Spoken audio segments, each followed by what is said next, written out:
Pendant la digestion, la plupart des aliments que nous mangeons sont transformés en glucose, couramment dénommé glycémie.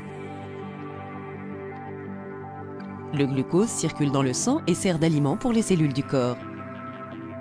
Mais les cellules ne peuvent pas absorber le glucose tout seul.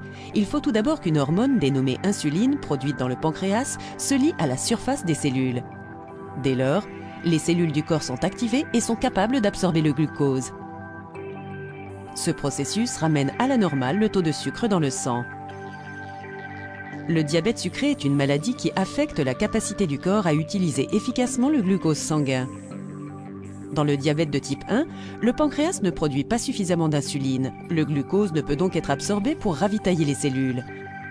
Dans le diabète de type 2, l'insuline est sécrétée, mais elle ne fonctionne pas correctement et le glucose n'est pas absorbé régulièrement par les cellules.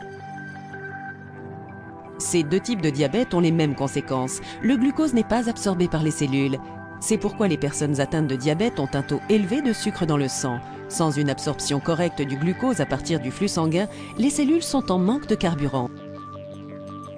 Quel que soit le type de diabète dont elles sont atteintes, les personnes diabétiques doivent surveiller leur taux de glycémie. En fonction du type et de la gravité de la maladie, les diabètes peuvent être gérés par un régime alimentaire ou par médication.